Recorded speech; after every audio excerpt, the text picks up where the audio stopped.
ధాన్యం సేకరణ విషయంలో కేంద్ర ప్రభుత్వం అవలంబిస్తున్న ద్వంద్వ వైఖరిపైన తెలంగాణ ప్రభుత్వం విరుచుకుపడుతున్న విషయం తెలిసిందే. ఇది ఖచ్చితంగా కేంద్ర ప్రభుత్వం రాష్ట్రాల పట్ల వ్యవహరిస్తున్న వివక్షపూరితమైన విధానమే అని చెప్పేసి కూడా ముఖ్యమంత్రి కేసీఆర్ ఘంటాపథంగా ప్రకటిస్తున్న విషయం కూడా తెలిసిందే. ఈ నేపథ్యంలోనే యుద్ధం ప్రకటించిన తెలంగాణ రాష్ట్ర సమితి పార్టీ ఢిల్లీ కేంద్రంగా మహాధర్నాకు దిగిన విషయం కూడా తెలిసిందే. చెలో ఢిల్లీ కార్యక్రమాన్ని చేపట్టి అటు రాష్ట్ర వ్యాప్తంగా తెలంగాణ రాష్ట్ర సమితికి సంబంధించిన ఎమ్మెల్యేలు, ఎంపీలు, మంత్రులు, ఇతరత్ర ప్రజాప్రతినిధులు, మార్కెట్ కమిటీ చైర్మన్లంతా కూడా ఢిల్లీకి పయనమవుతున్న పరిస్థితి కూడా కనిపిస్తుంది. రేపు భారీ స్థాయిలో తెలంగాణ భవన్ కేంద్రీకృతంగా తెలంగాణ రాష్ట్ర సమితి కేంద్ర ప్రభుత్వ వైఖరికి వ్యతిరేకంగా ఒక మహాధర్నా కార్యక్రమాన్ని చేపట్టబోతుంది. దీంట్లో పాల్గొనడానికి అందరూ కూడా ఇప్పటికే ఢిల్లీ చేరుకున్న పరిస్థితి కనిపిస్తుంది. దీనిపైన మనతో పాటుగా మాట్లాడడానికి దేశంలోని రైతు నేత రాకేష్ తికాయత్ గారు ఉన్నారు. తికాయత్ जी बोलिए, ये जो तेलंगाना राष्ट्र समिति ये मुद्दा पकड़ा, ये जो केंद्र प्रभुत्व ये सेंट्रल गवर्नमेंट जो मुद्दा ले लिए, इसके बारे में आप क्या बोलना चाह रहे हैं? हमारा ये कि एमएसपी गारंटी कानून बने, पूरे देश में आल फसल की गारंटी हो और केंद्र सरकार उसकी खरीद करे, ये हमारा डिमांड है। और तेलंगाना गवर्नमेंट जो यहाँ पे जो धरना जो राइतु जो यहाँ पे धरना दे रहे हैं, हम उसका सपोर्ट करते हैं। और तेलंगाना गवर्नमेंट की जो और भी पॉलिसी हैं वो 10,000 रुपये प्रति एकड़ अपने फार्मर्स को देती है, अपने राइतों को देती हैं, तो उसका भी हम समर्थन करते हैं। और हम पूर्ण रूप से इस विचारधारा के लोगों की पूर्ण रूप से समर्थन करते हैं। पूरे देश में किसान का राइतों का फसलों की खरीद होनी चाहिए। अच्छा, किसानों के बारे में जो केंद्र सरकार ने जो स्टैंड लिया है उसके बारे में आप क्या बोलना चाह रहे हैं? इससे पहले भी किसान जो एक्ट करे किसान के व्यतिरेक में, वो एक्ट के बारे में आप क्या बोलना चाह रहे हैं? उसमें कितने लोग मर गए किसान लोग, उसके बारे में कोई आर्थिक सहाय कोई कुछ किए, फाइनेंशियल असिस्टेंस कुछ मिले उन लोगों को? अब क्या होगा, क्या होना चाहिए और क्या हुआ अब तक? वो अभी जो 3 जो लोन्स थे वो वापसी सरकार ने लिए और उसमें 5 लाख रुपए की सहायता उन्होंने दी है अभी हरियाणा और पंजाब में, उत्तर प्रदेश में नहीं दी। और ये है कि लोग खतरनाक लो थे, उससे किसान को जो राइट था उसको नुकसान उसको होना था। अभी एमएसपी गारंटी कानून बने, इसके लिए कमेटी बनाने की बात की है, लेकिन वो कमेटी अभी भारत सरकार नहीं बना रही। उस कमेटी में कितने मेंबर रहेंगे, उसका रेफरेंस क्या रहेगा, क्या उसका कार्यकाल रहेगा, कितने टाइम वो काम करेगी, कौन उसका प्रेसिडेंट रहेगा, ये भी भारत सरकार ने नहीं बताया। जब वो बता दें कि हम अपने मेंबर उसमें जो फार्मर्स होंगे उसके नाम हम उसमें कमेटी में देंगे। अभी फसलों के दाम नहीं मिलते, फसलों की कम कीमतें मिलती हैं, ये एक बड़े प्रॉब्लम है। ठीक है साहब, जो मर गए सो किसान लोग हैं उन लोगों को कुछ फाइनेंशियल असिस्टेंस कहीं से मिले?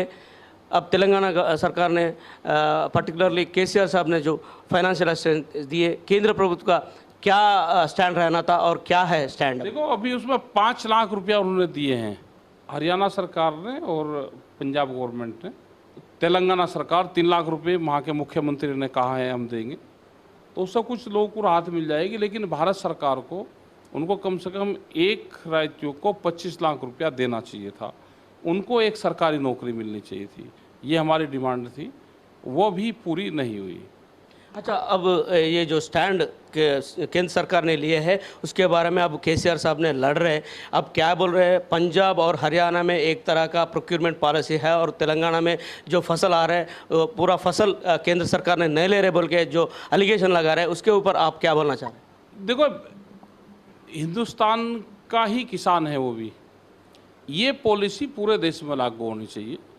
अगर खरीद नहीं हो रही तो उसका डिफरेंस दे दो, आप एमएसपी गारंटी कानून बना दो, ये हमने कहा है। और पूरे देश में अगर फसल हो रही है तो उसकी पॉलिसी आनी चाहिए, पूरे देश की फसल की खरीद हो।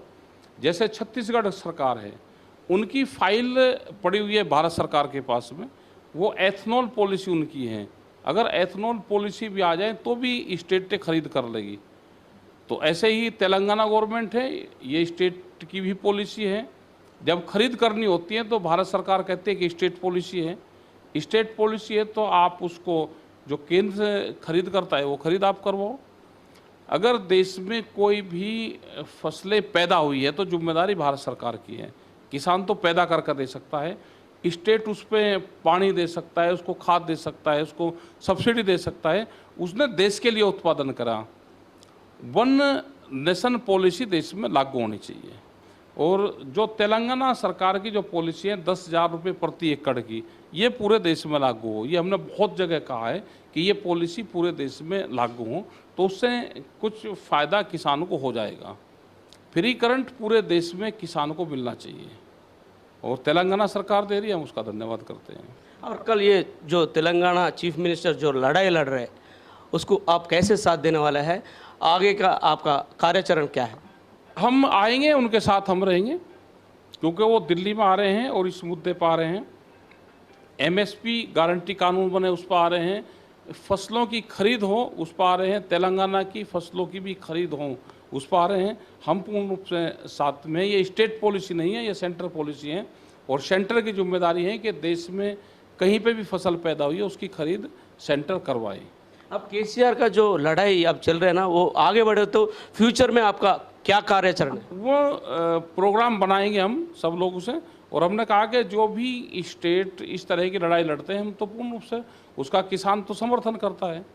पूरे देश का जो राइट जो कहे जो फार्मर्स है उसका समर्थन करता है। नहीं, ये मुद्दा तो किसान का है, कुछ संगठन लाने का कुछ कोशिश वगैरह कुछ होगा क्या? आपके तरफ से कैसे सपोर्ट केसीआर को मिलने वाला है?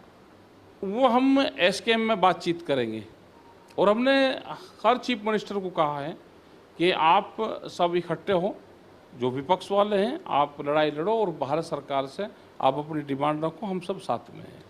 तो कल आप जो तेलंगाना भवन में एजिटेशन हो रहा है, धरना दे रहे हैं तेलंगाना गवर्नमेंट ने और तेलंगाना राष्ट्र समिति पार्टी ने, उसमें आप शामिल हो रहे हैं? हाँ, हम बिल्कुल शामिल होंगे उसमें। क्या क्या बताने वाला है शामिल होकर? क्या वाट ये कहेंगे कि जो एमएसपी है उस पर खरीद हो, और तेलंगाना गवर्नमेंट यहाँ पे आ रही है, धरना दे रही है, एक सरकार से डिमांड कर रही है, तो और वो किसान के लिए कर रही है। वो सरकार तो सेकंड लाइन पर आ जाती है। पहले भाई मुख्यमंत्री भी, केसीआर भी मुख्यमंत्री हैं, तो पहले वो किसान हैं और वो किसान की डिमांड उठा रहे हैं, तो उसमें हम सपोर्ट करेंगे उनका।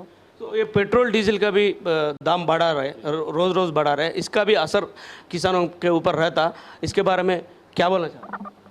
जैसे महंगाई बढ़ेगी ऐसे ही आम पब्लिक को भी उसकी मार को झेलना पड़ेगा।